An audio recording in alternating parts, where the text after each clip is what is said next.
Hai sahabat obrolan ibu-ibu, selamat datang di acara obrolan ibu-ibu Not a Supermom's Diary yang disiarkan secara live melalui YouTube channel KAJ Radio Line. Kali ini bersama saya, Teresa Wina, dan rekan saya, Giovanna Sagita. Halo Gio.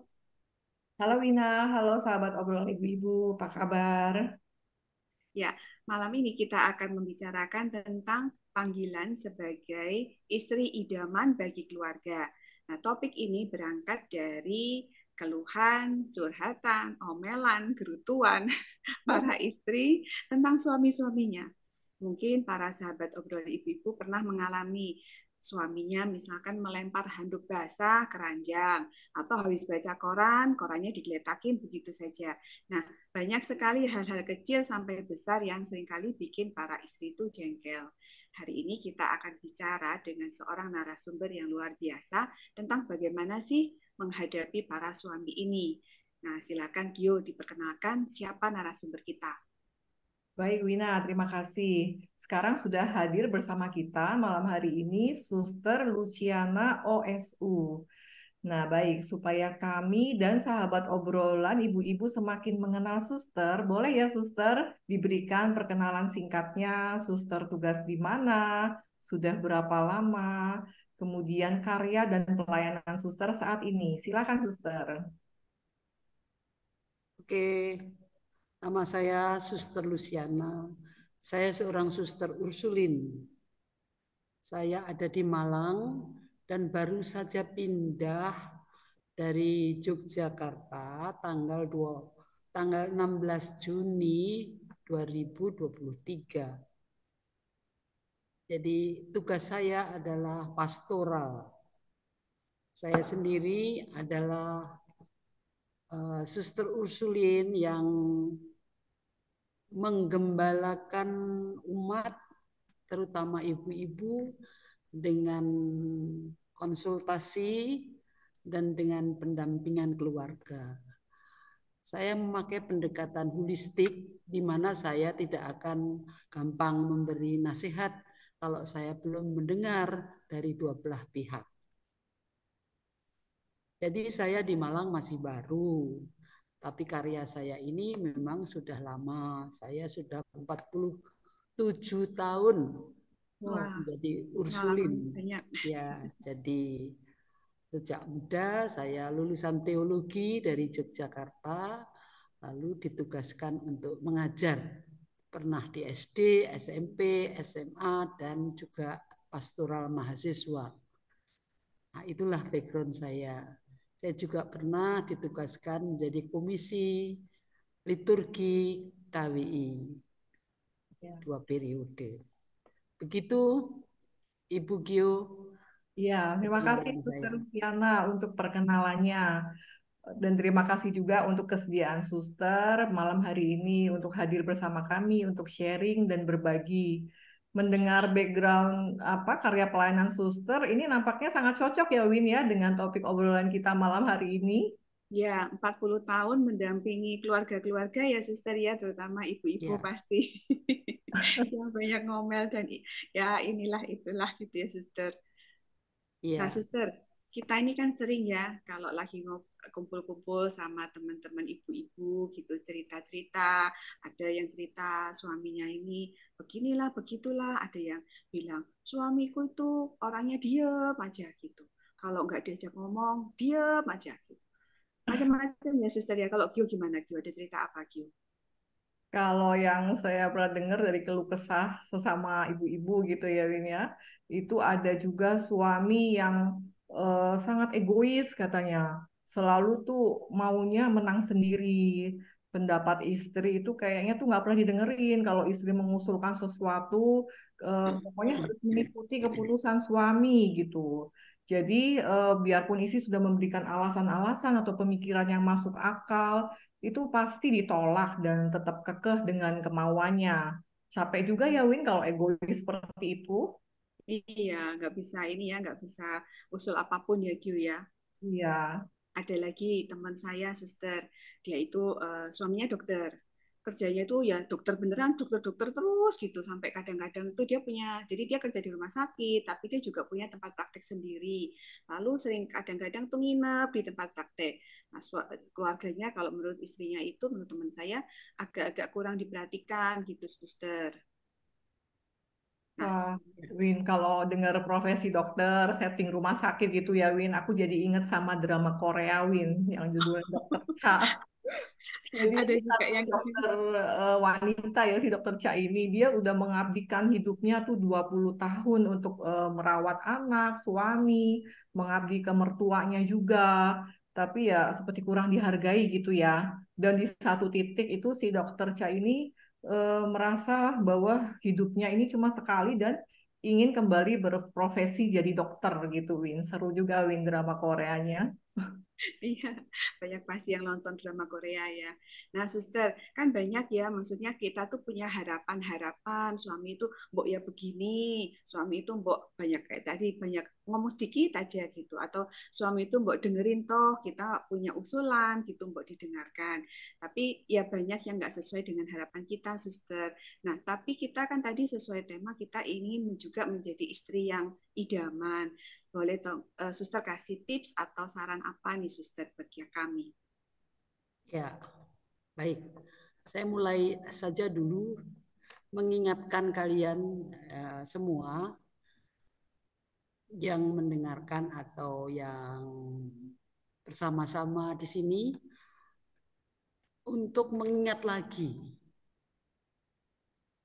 bagaimana Anda dulu itu bertemu dengan suami. Ya, mengingat dulu bertemu dengan suami sampai memutuskan suamiku yang ini akan menjadi teman saya seumur hidup. Itu harus diingat-ingat terus. Pada waktu itu, saya sadar atau tidak bahwa saya tidak sempurna. Begitu juga suami saya. Dan saya waktu memutuskan itu, saya berjanji apa? Berjanji apa ibu-ibu? Berjanji Sebelum nyampe ke janji, setia Suster, dalam. waktu pacaran itu kan katanya love is blind, Suster. Ya, tapi waktu memutuskan untuk menikah, Hmm. Iya, suster. Itu tentunya secara sadar dan juga tanpa paksaan ya, suster. ya berjanji untuk Berjanji Dalam untuk suka dan duka. setia menghormati dalam suka dan duka. ya setia. Itu aja, setia. Berjanji untuk setia. Nanti ada setia dalam untung dan malang, ada sehat sakit, ada kaya miskin, ya toh. Ya, Ya. Tapi saya berjanji untuk setia. Ini tip yang pertama. Saya sadar saya itu bukan orang sempurna, suami saya juga bukan orang yang sempurna. Dengan mengatakan bahwa suami itu teman saya, jadi di atas segala-galanya ya, suami istri adalah teman. Teman itu bagaimana? Teman itu ya bisa berkomunikasi. Ini teman ini. Nah, bagaimana itu prakteknya? Ya ternyata tadi prakteknya kan kurang dihargai, atau suami seenaknya, atau tidak boleh berprofesi, bahkan banyak lagi keluhan itu. Saya itu kalau sudah bersuami itu bebas enggak sih sebenarnya? Bebas enggak, Bu? Kalau sudah bersuami, apakah bebas maksudnya, Suster? Ya,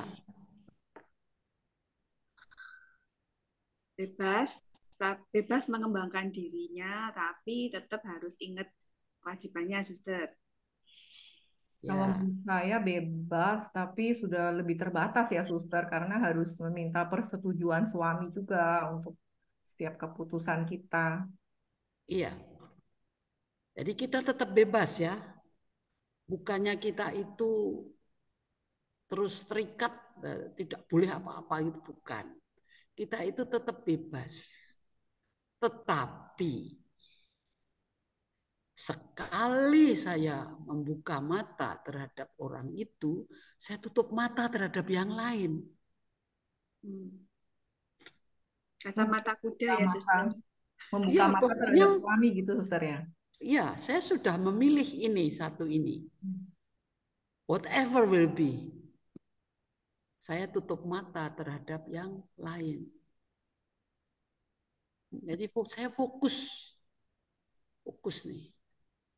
Jadi saya setuju sekali sama Gio tadi bilang bebas tetapi harus dikomunikasikan. Nah, ini juga menjadi pelajaran bagi suami. Tapi tidak menuntut. Melainkan mulai dari kita sendiri. Kita sendiri mengkomunikasikan. Aku begini, aku begini, aku begini. Lalu kita dengar dari suami, bagaimana dia. Kadang-kadang kalau suaminya pendiam bagaimana? Nah ini dia. Istri idaman adalah istri yang bisa menjadi icebreaker. Artinya apa? Dia itu orang yang mampu memecahkan kebuntuan atau kebekuan atau keheningan. Ya, ini harus dilatih. Kemampuan untuk menjadi icebreaker di rumah. Kalau nggak ada ibu, sepi deh. Kalau nggak ada ibu, nggak seru. Itu loh seperti iklan rokok itu loh. Oh, nggak ada lu, nggak seru, Nggak rame. nggak rame. Nah, itu istri itu harus begitu. Ya. Kapan itu terjadi? Ya. Kalau dirasa bagi Anda sendiri, ini kok kayaknya macet ya ini. Kayaknya macet nih, aku harus mulai. Jangan tunggu suami mulai. Kadang-kadang ada suami itu yang egois.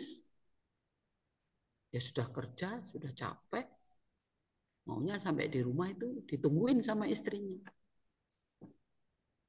Anaknya sudah disewakan babysitter. Jadi jam 9 itu dia harus di kamar suami. Suaminya nggak ngapa-ngapa, tapi istrinya harus ada di situ. Anaknya masih baby nangis, sudah ada babysitter. You harus di sini with me. Nah, istri ini mengeluh sama saya. Gimana sih suami saya itu maunya ditungguin aja melulu. Nah, harus dikomunikasikan. Dipelajari bagaimana dia bisa memecahkan kebuntuan itu. Nah, itu adalah awal komunikasi. Jadi menjadi icebreaker. Apa rahasianya orang bisa menjadi icebreaker? Menurut Gio apa? Waduh, menjadi icebreaker. Mungkin pertama harus peka melihat situasi begitu ya, Suster ya. Betul. Kalau Ya, rasanya sudah kurang enak atau gimana, itu udah ada gelagat ya, kayak gimana, kita harus eh, mungkin cari tahu dan mungkin ambil inisiatif gitu ya, Suster. Tapi susah ya, Suster. iya. Ya, nomor satu peka. Itu betul sekali. Peka akan situasi. Kalau orangnya capek, lalu kita icebreaker banyak-banyak, dia kesel. Ya kan? Tapi kalau orangnya itu bosan, ya bagaimana caranya? Jadi menjadi icebreaker itu harus mendengarkan, harus mengamati, harus merasakan. Kalau saya jadi dia itu, inginnya diapakan? Ada suami itu yang dingin, pokoknya nggak romantis deh, nyebelin pisan. Padahal wanita kepinginnya itu dimanja, dirayu, ya. Pokoknya enggak mulailah, yang mulai harus yang laki-laki. Itu kuno. Ya, you harus ingat kalau you tidak pinter-pinter, banyak wanita lain yang siap dengan itu asal dibayar. Nah, you kan sudah janji setia. Tidak usah pakai dibayar. You harus mulai. Jadi orang mulai bercinta itu tidak harus dari suami. Itu dulu waktu you mau dipinang itu wanita itu nggak boleh nyosor itu, nggak boleh. Tapi kalau sudah jadi istrinya masih harus diperlakukan seperti gadis remaja yang harus diminta-minta. Bosen lah laki-laki di rumah. Ya, jadi kalau sudah jadi istri yang mau diidam-idamkan itu, sebelum suami pulang dari kerja itu, you sudah mandi, sudah cantik, rumah bersih. Kalau ada anak-anak bersih ada di rumah. Itu tugasnya you. Ya, sehingga dia masuk rumah itu seperti, saya mau ketemu sama ratu rumah tangga yang ready ya, melayani dia, menyambutnya.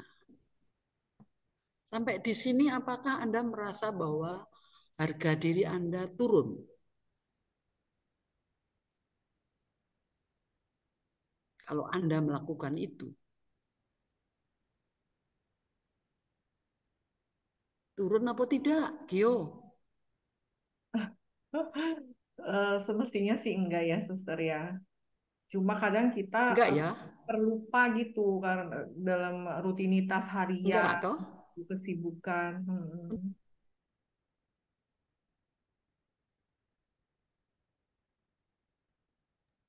Itu berkaitan dengan karakter enggak, Sister? Kalau istrinya mungkin orangnya pendiam atau orangnya yang pemalu gitu. Mungkin harus diasah dulu atau apa, Sister? Ya, betul. Harus diasah. Dengan suami sendiri itu tidak boleh jaga gengsi. Enggak boleh. Ya, jaga gengsi itu enggak boleh sama suami sendiri. Kita harus bisa menempatkan suami itu ya sebagai orang yang saya tunggu, saya hormati, saya cintai. Nah, ini yang diharapkan oleh suami. Nah, bagaimana caranya? Kan suami istri itu kan punya masalah banyak. Tidak semua bisa selesai diranjang loh. Tak bisa. Tak bisa selesai. Harus selesai dengan pembicaraan. Nah, sebagai teman itu. Diranjang itu adalah puncak ungkapan cinta. Itu harus diatur. Diatur supaya apa? Supaya badan istri itu tetap bagus. Ya. tetap bagus. Jadi jangan jual mahal, tetapi ada aturannya. Nah, itu about making love. Ya. Jadi icebreaker itu berarti bisa mengalihkan orang yang jenuh atau orang yang beku itu menjadi hidup lagi, semangat lagi. Kalau kita kembali ke pacaran, dulu kalau pacaran itu artinya apa toh? Kan pacaran bukan berbuat yang mesum-mesum, bukan duduk bersama-sama, saling mendengarkan, saling memandang, kan gitu pacaran itu. Lalu merasa bahwa, aduh kok ada semangat ya kalau saya sudah habis ngomong dengan dia. Kan begitu. Kan saya kalau ditanya, orang yang sudah pada punya suami atau istri itu mendapat kekuatannya dari orang lain karena hanya omong-omong atau telepon atau WA atau saya bilang, loh itu harusnya kamu dapat dari suamimu atau dari istrimu. Ya, itu pacaran itu. Jadi pacaran jangan jauh-jauh lah pikiran kita pacaran itu. Kapan itu? Ya, saya mendapat kekuatan dari kebersamaan dengan dia. Nah, itu harus dilatih terus. Ya, latih terus. Suaminya senangnya nonton TV katanya. Aduh kalau dengan nonton TV bisa kikik sendiri, ketawa-ketawa. Padahal dengan istrinya jemedut. Padahal tiap hari ada bola, ada tenis, ada racing, ada film. Dia bisa ketawa-ketawa sendiri. Lalu istrinya jengkel. Kapan ini waktunya buat saya? Kayaknya istrinya itu TV-nya. Nah, saya bilang, pernah nggak kamu itu duduk di dekatnya, lalu coba ikut ketawa, ikut bersama-sama, atau dibiarkan dia sendiri? Atau lebih senang kalau suaminya tidak di rumah dan tidak nonton TV, tapi keluyuran? Udah bilang, oh iya ya, mendingan ya suami saya ya di rumah nonton TV. Begitu.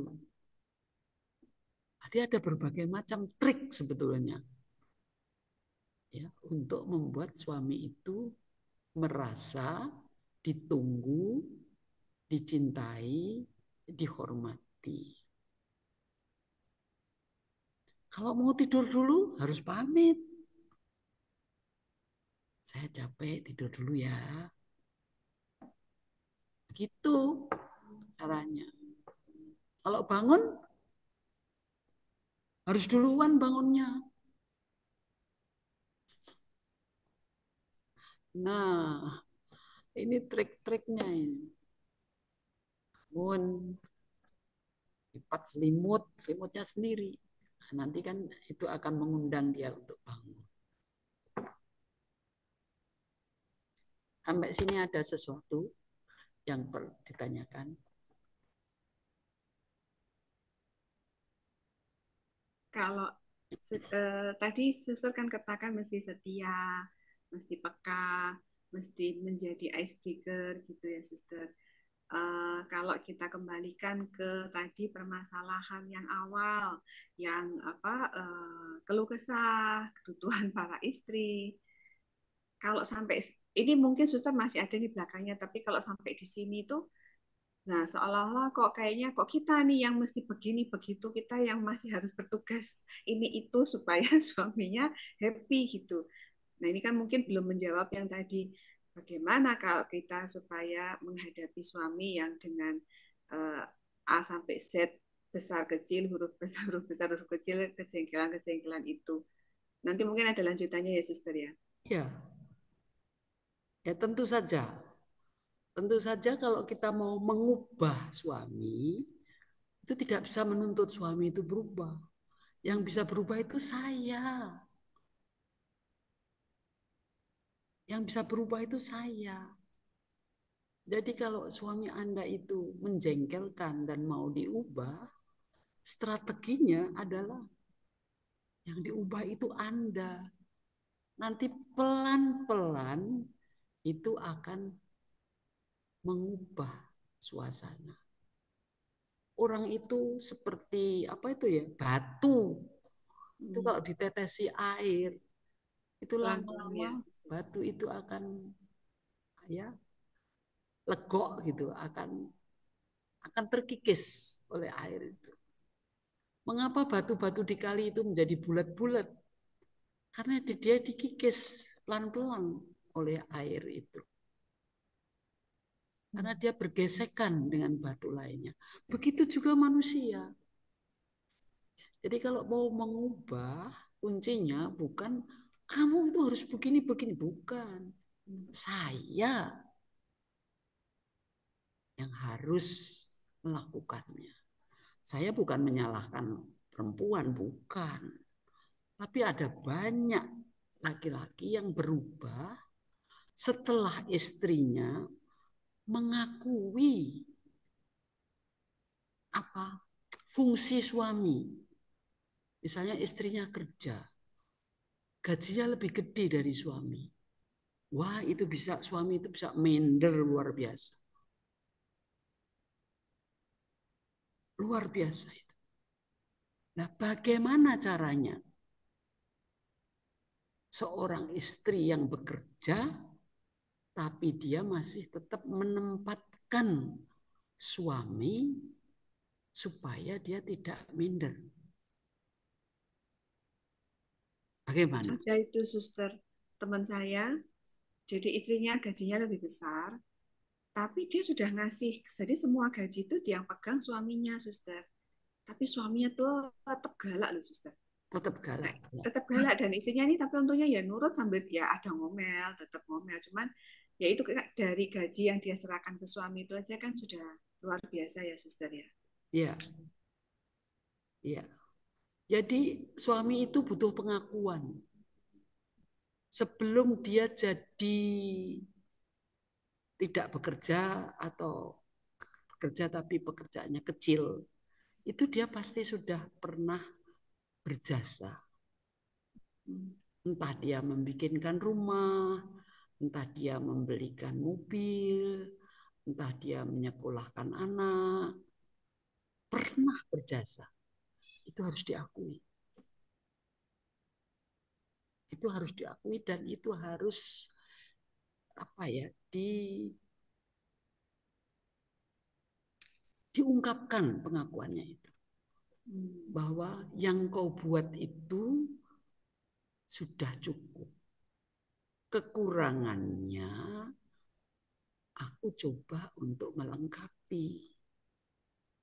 Jadi duitku yang banyak ini itu tetap hanya sebagai pelengkap. Itu. Jadi sebagai istri harus tetap rendah hati ya, suster ya. Iya betul. Untuk menghargai, memberi pengakuan kepada suami. Betul. Bahkan ada dokter yang tidak, saya sarankan tidak praktek. Karena waktu dia praktek, duitnya banyak, suaminya itu diangkat jadi direktur nggak mau.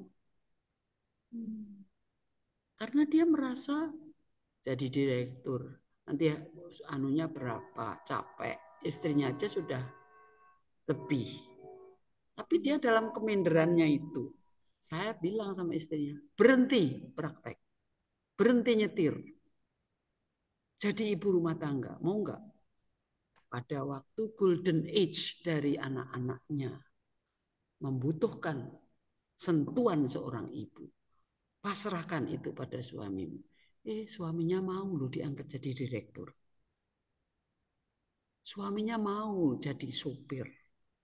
Dia bilang, aku nggak mau pergi, kamu yang nyopir ya. Ya, akhirnya mengubah dia. Memang dia lalu tergantung pada suaminya. Gajinya juga nggak gitu gede-gede amat waktu itu. Tapi lama-lama suami itu bisa dipercaya, naik begitu. betul-betul istri ini habis-habisan boleh dikatakan. Pointer, gajinya gede, orangnya apa ya, untouchable, ya, jadi dia berwibawa. Tapi dia terhadap suaminya dia menundukkan kepala,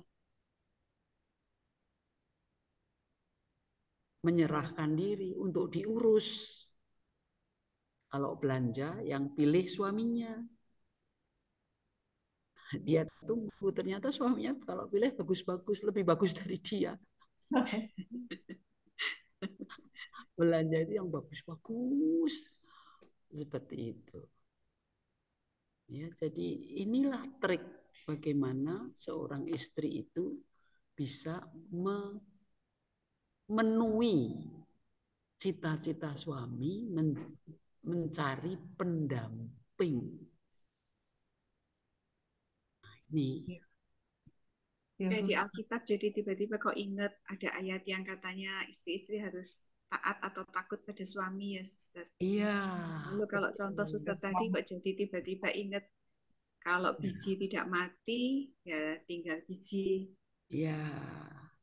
Kalau dia mati, dia menghasilkan banyak buah.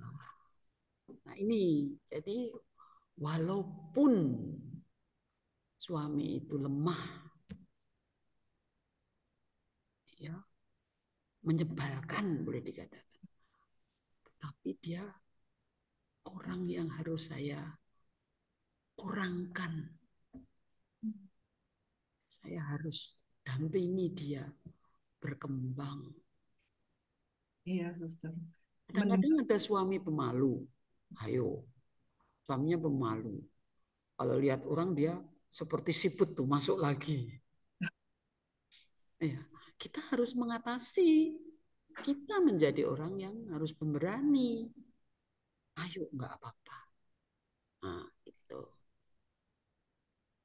Mendengar penjelasan Suster dari tadi tuh kayaknya banyak PR nih untuk kita ya, Win ya. Dari Benar. sahabat obrolan ibu-ibu, sebenarnya kita harus bisa jadi icebreaker, harus bisa menempatkan suami, menghormati suami, memberi pengakuan gitu pada suami. Saya jadi ingat ini, Suster, ada yang ayat di Alkitab yang mengatakan bahwa istri itu adalah penolong suami, yang dari ayat Kejadian yang tidak baik kalau manusia itu seorang diri saja, aku akan menjadikan penolong baginya yang sepadan dengan dia.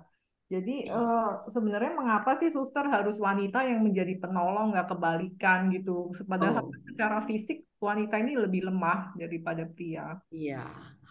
Iya, wanita itu pandangan dunia itu lemah. Tetapi wanita itu kalau laki-laki kan diciptakan dari tanah ya. Ya, Waktu manusia tidur diambil apanya? Tulang? tulang rusuk. Hah? Tulang rusuk. Tulang rusuk. Iya, tulang iga. Nah, tulang rusuk itu kan melindungi bagian penting dari manusia. Melindungi apa? Organ Organ jantung, dalam, paru-paru, Paru. jantung itu dilindungi oleh. Jadi perempuan itu sebetulnya kodratnya karena itu punya rahim. Perempuan itu adalah pelindung, melindungi, kuat perempuan itu. Banyak pria yang ditinggal oleh istrinya tidak bertahan. Tapi banyak wanita yang ditinggal, meninggal ya suaminya, bertahan. Ya. Jadi ibu bisa menjadi ibu dan bapak. Tetapi bapak kurang bisa menjadi bapak dan ibu.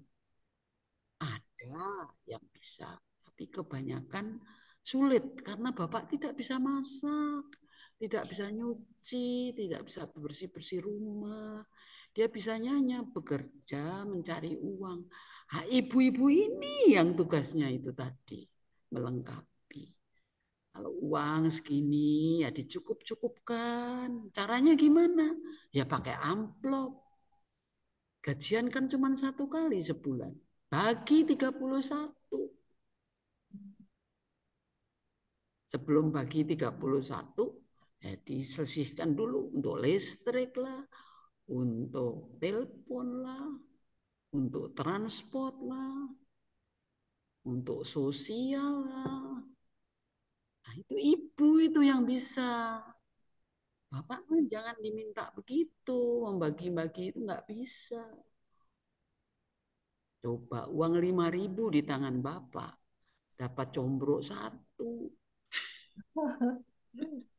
Di tangan ibu bisa dapat kangkung,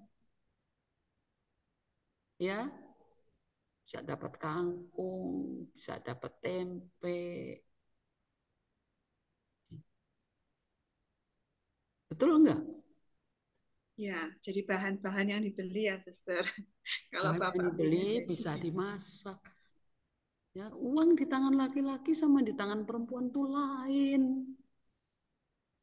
Lain.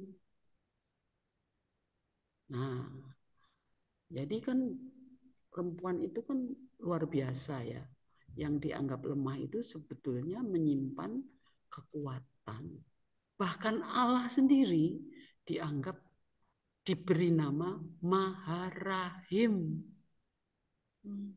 Nah, jadi kita itu mendapat kekuatannya seperti Tuhan Allah melindungi.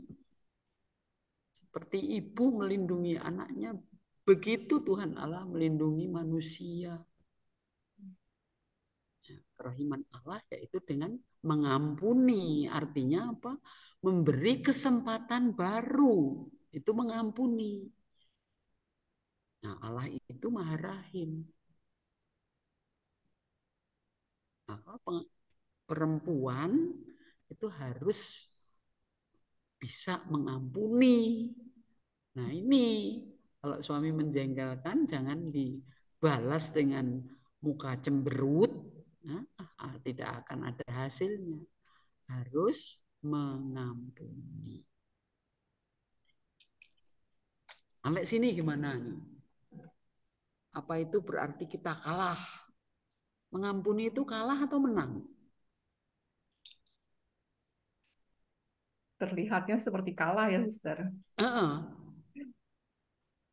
Kelihatannya kalah ya.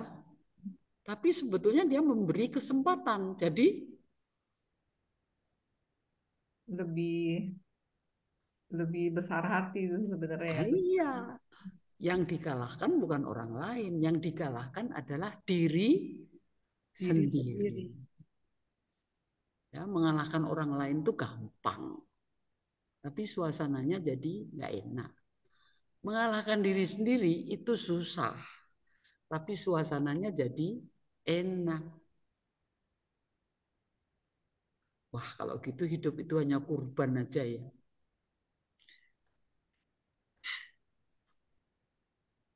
Iya kan? Kalau gitu hidup itu hanya kurban. Hidup itu semakin saya memberi, semakin saya menerima. Aneh itu. Itu harus dicoba, harus dialami. Seringkali kan kalau mau memberi itu kayaknya kok saya yang memberi. Harusnya saya yang menerima gitu ya, Suster ya. Iya. Tapi Suster mengajarkan harusnya memberi dulu, menerimanya nanti banyak ya, Suster. Iya. Ya, jadi keinginan untuk itu harus diubah menjadi me.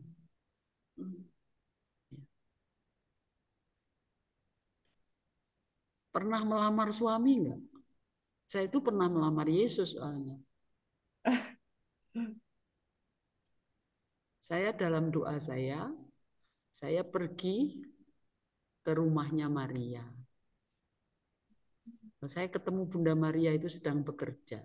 Terus saya bilang, Bunda, saya ingin ikut putramu. Terus Bunda itu bilang apa? Nggak bilang apa-apa. Dia hanya tersenyum manis.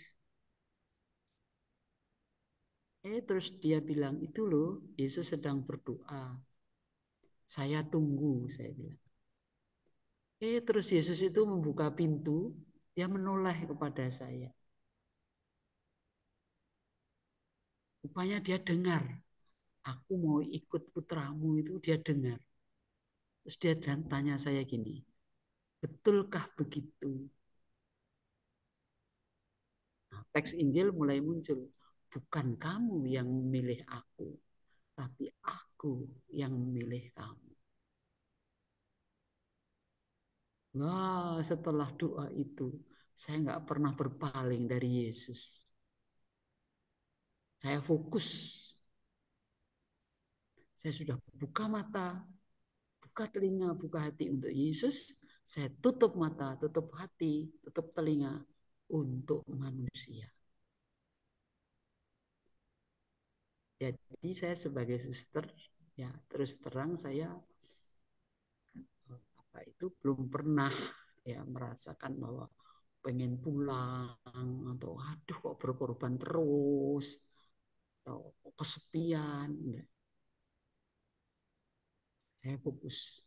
Bagaimana suster tipsnya untuk mendapatkan apa mindset yang seperti itu, suster? Nah itu dia. Gak merasa jadi korban terus, Iya. berat. Iya.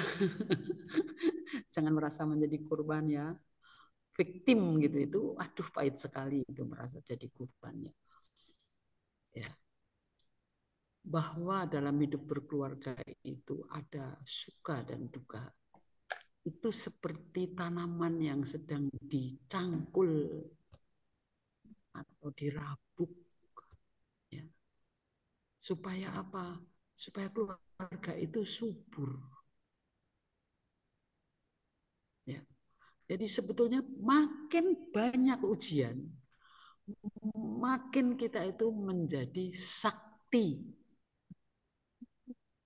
Nah, kadang-kadang kan Anda ingin ketemu dengan orang sakti, ya dong? Orang sakti adalah orang yang bisa mengalahkan diri sendiri, yaitu menerima cobaan-cobaan dengan tetap optimis. Mulai lagi. Dari mana kekuatan itu? Tarik nafas. Cukup tarik nafas, suster. Tarik nafas. Nafas itu adalah Tuhan kita sendiri. Ya, tarik nafas. Belajar tarik nafas. Nanti kan Anda merasa, iya ya, bukan korban kok aku ini. Tapi aku mau membuat segalanya seturut kemampuanku. Nggak ngoyo. Tapi kalau Tuhan memberi kemampuan, saya harus pergunakan. Apa saja kemampuan. Ya. Coba di rumahmu di sudutnya ada pohon-pohon nggak? Paling di depan rumah, suster. Depan rumah. Mungkin di mejanya suatu hari petik daun, lalu ditaruh di gelas bekas aqua atau apa, dihiasi apa, bekas buah atau apa. Lalu ditaruh di situ. Mungkin hari pertama, apa-apaan ini? Mungkin hari pertama begitu. Tapi kalau daun itu tetap hijau, tetap tumbuh, daunnya menjadi kecil-kecil lucu, lama-lama dia akan tahu. Auranya muncul. Jadi wanita yang kepengen auranya itu menarik, ya itu harus menghiasi rumahnya, menghiasi meja, menghiasi kamar mandi. Bagaimana caranya? Sesedikit mungkin barang.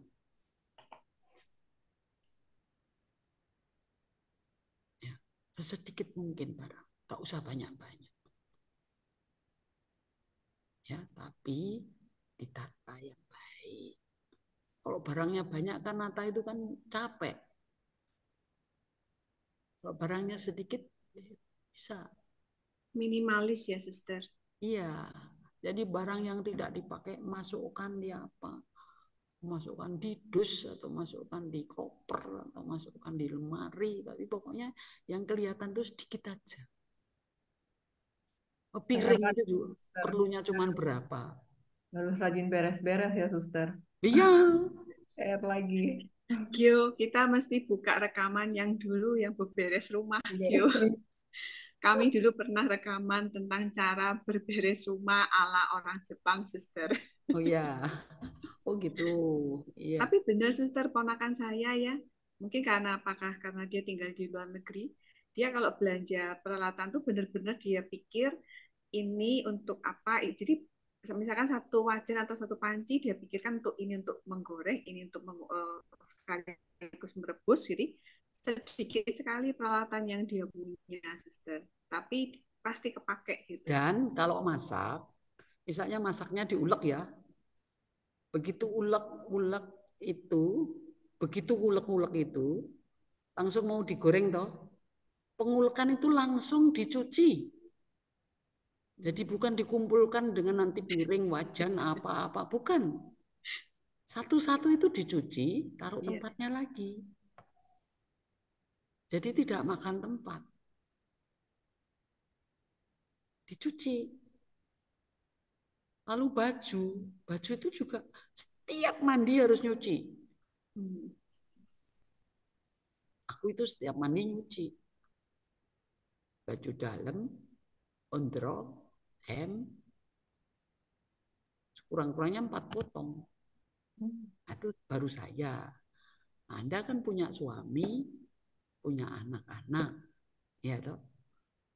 Kalau 1 orang 4 potong, kalau punya pembantu 3 orang aja sudah 12 potong. Jadi jangan ditunda.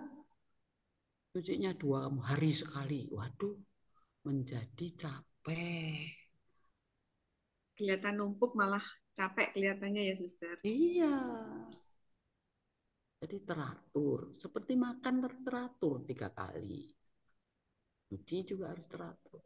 Cuci rambut ya teratur. Sampah paling menjijikkan tuh rambut, tau nggak? Jadi kamar mandi Anda itu bisa menjadi ukuran. Kamar mandi itu nggak boleh ada apa-apa sebetulnya yang paling baik. Tapi setiap orang punya ember yang isinya ada sabun, ada odol, ada sisir, ada sampo, ember masing-masing. Sehingga kamar mandi itu bersih, tidak ada anduk di situ. Nah, Suster, tadi kan Suster ada tips tentang bagaimana kita harus ingat untuk setia dari awal waktu kita memilih dia sebagai suami kita. Lalu belajar untuk menjadi icebreaker. Lalu belajar mengampuni, ya Suster. Ya. Ada tips-tips lain, Suster, supaya kita tuh melihat kejengkelan itu berubah gitu, cara pandang kita berubah. Ya, jadi suami dan istri itu merupakan suatu gambaran bagaimana Allah dengan manusia. Itu yang disebut sakramen. Ya, jadi berakar pada pemahaman bahwa saya ini gambaran dari hubungan antara Allah dan manusia yang tidak ada batasnya cintanya itu, saya dapat menjalani bahtera perkawinan ini meskipun berliku-liku. Pegang teguh itu. Ini sakramen, tanda keselamatan dalam Yesus. Jadi memang ini tidak mudah. Karena apa? Karena kita itu monogami. Ya. Kalau monogami itu orang yang ditemui setiap hari sama. Kalau orang berpoligami lain. Hari ini si A, hari lain si B. Kalau lebih dari 2, hari lain lagi si C. Lah kalau orang di Mangga Besar, wah itu tidak ada bosen-bosennya. Karena tiap malam lain lagi yang dihadapi. Apa Anda mau menghadapi macam-macam suami? Kan tidak. Betul enggak? Jadi iya, jadi kalau gitu kita tadi Suster kan ngajarin ya kita tuh ternyata harus bukannya di, tapi harus ya Suster ya. Kita harus merubah mungkin mindsetnya bahwa kita tuh harus lebih bisa terima, kita rahim, jadi kita yang mengayomi keluarga ini, mengampuni. mengampuni. Nah, jadi mungkin kalau kayak tadi misalkan handuk basah yang ditaruh sembarangan, ya udah kita nggak usah ngomel kah gitu Suster, cukup kita ambil, ya sudah tidak usah gitu. Oh, lalu misalkan tadi ada contoh yang yang suaminya egois, nggak mau dengerin. Apa berarti kita harus Suster diem aja, ataukah pelan-pelan kita komunikasikan atau gimana Suster? Iya. Pelan-pelan dikomunikasikan gitu ya. Anda itu bersyukur diberi suami. Bersyukur.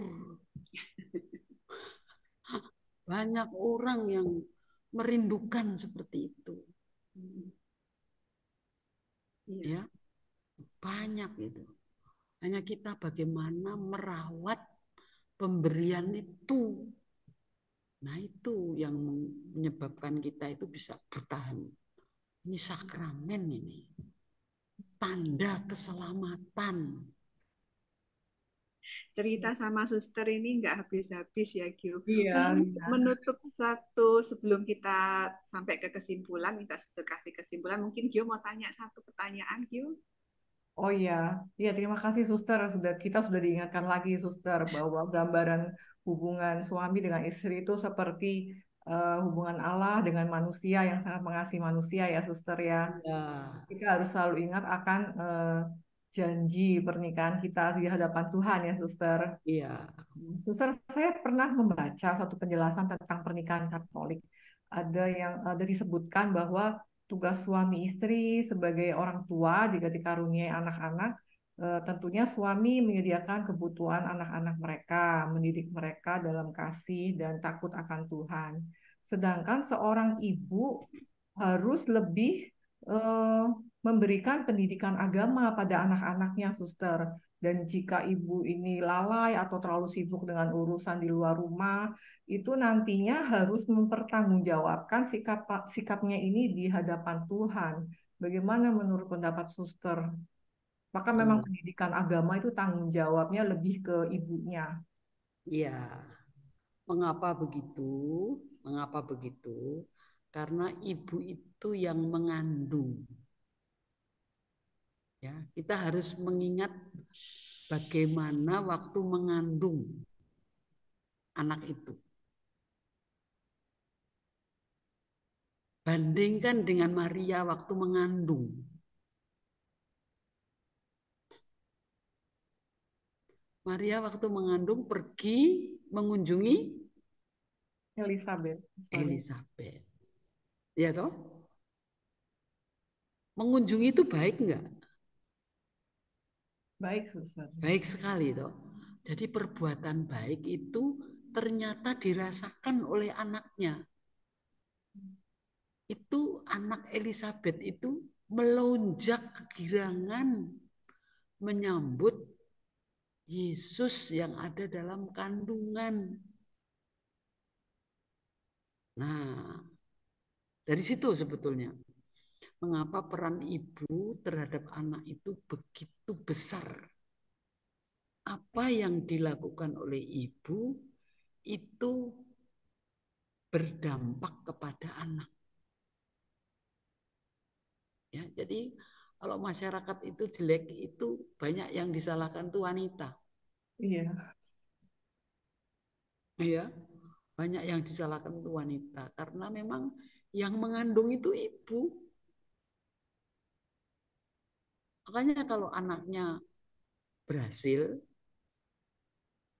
nah itu ibunya yang merasa bahwa aku sudah mendampingi dengan baik. Di situ. Ya, jadi kita memang bertanggung jawab terhadap janin yang ada di dalam kandungan kita. Kalau janin itu dari mula-mula sudah kita tolak, nah itu nanti anaknya luka batin. Nah itu contohnya ya. Jadi kalau pendidikan agama di tangan ibu itu betul.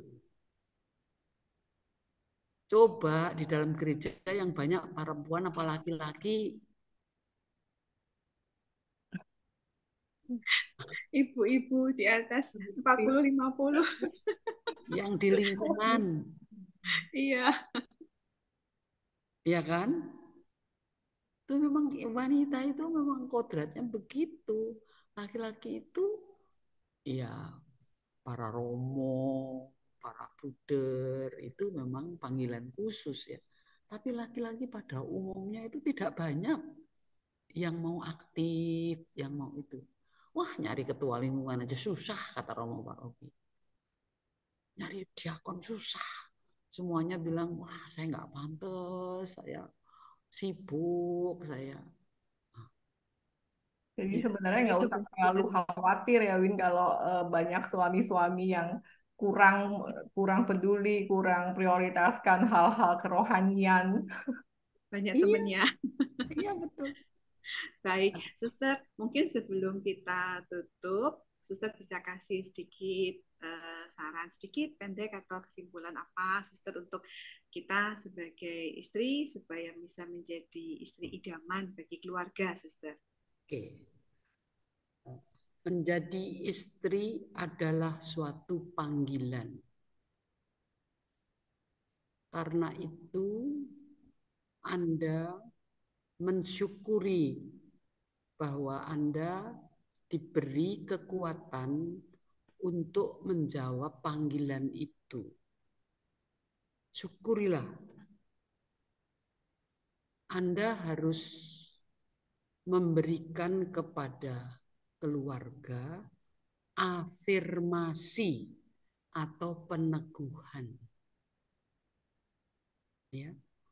Apa yang mereka perjuangkan, entah hasilnya sedikit, entah hasilnya banyak, Anda harus hargai. Ya, jadi nomor 1, mensyukuri panggilan sebagai istri. Nomor 2, memberikan peneguhan atau afirmasi. Ya, menghargai yang sudah dilakukan. Ya. Terus itu diulangi. Nah, itu yang akan mengubah suasana hati Anda sendiri. Ya, saya bersyukur saya mau meneguhkan orang lain. Anda akan menjadi semakin kuat, menjadi orang yang dipanggil menjawab, berusaha sekuat tenaga bersama Tuhan. Jadi hidup berkeluarga adalah panggilan. Panggilan Tuhan, dipanggil sebagai istri yang bisa diidamkan. Bukan istri yang kalau Anda bilang sebel sama suami, yang nyebelin untuk suami itu. Jangan dikira Anda saja yang sebel. Suami juga bisa sebel kalau Anda itu tidak menyadari ini. Ya, nomor Nomor 1 panggilan, disyukuri. Nomor 2 peneguhan. Jadilah orang yang memberi afirmasi pada orang lain. Orang digadang-gadang baik saja bisa jadi nggak baik. Apalagi kalau tidak digadang-gadang jadi baik. Afirmasi itu peneguhan yang baik. Menghargai usaha. Itu afirmasi namanya. Mungkin itu ya. Kata, ya ada peribahasa Cina kalau tidak salah, sorry, anak itu tumbuh dari apa? Afirmasi apa pujian kalau tidak salah Iya, ada peribahasa seperti itu. Itu loh di lelo-lelo itu loh. Iya. Nanti kalau besar jadi apa gitu kan. Itu digadang-gadang namanya ya. Diperkatakan yang baik-baik ya, Suster. Iya. Nah, kita itu melelo-lelo apa enggak gitu ya. Itu bayi saja belum bisa ngomong saja dia kalau dilelo-lelo begitu dia hahaha gitu. Belum bisa ngomong tapi dia senang jiwanya. Ya, baik. Terima kasih sekali ya, Suster. Hari ini kita pasti semua, saya, Gio, sahabat obrolan ibu-ibu, pasti mendapatkan banyak sekali penguatan, terutama bahwa kita itu bukan kalau suami begini begitu menjengkelkan dan lain-lain, kita diingatkan bahwa kita ini adalah penolong, kita ini dikuatkan, dan ini adalah panggilan untuk menjadi istri. Memang tidak mudah untuk menghadapi berbagai hal yang kita alami sehari-hari, tetapi tentunya tadi Suster bilang dengan berjalan bersama Tuhan, dan ini adalah sakramen, ini adalah panggilan, kita dikuatkan bahwa kita punya tugas untuk bisa menjadi pengayom, kita bisa menjadi sesuatu yang suami dan anak-anak rindukan untuk pulang ke rumah. Terima kasih sekali lagi ya, Suster. Gio mungkin ada tambahan? Sama-sama. Ya, Tuhan terima kasih. memberkati.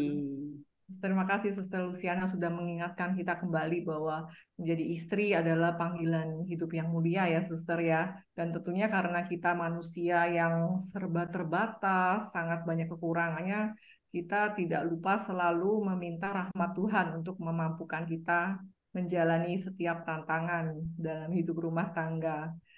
Baik, tak terasa kita sudah sampai di penghujung acara kita. Terima kasih Suster Luciana untuk kesediaannya sharing dan berbagi dengan kita malam hari ini. Terima kasih juga untuk para sahabat obrolan ibu-ibu yang sudah setia mengikuti acara kita malam hari ini. Semoga dapat semakin menguatkan dan menguatkan kita dalam menjalani peran kita sebagai istri dan juga ibu. Kita akan jumpa kembali dalam acara obrolan ibu-ibu di edisi berikutnya bersama rekan Fani dan Audrey. Kami ucapkan selamat malam dan terima kasih.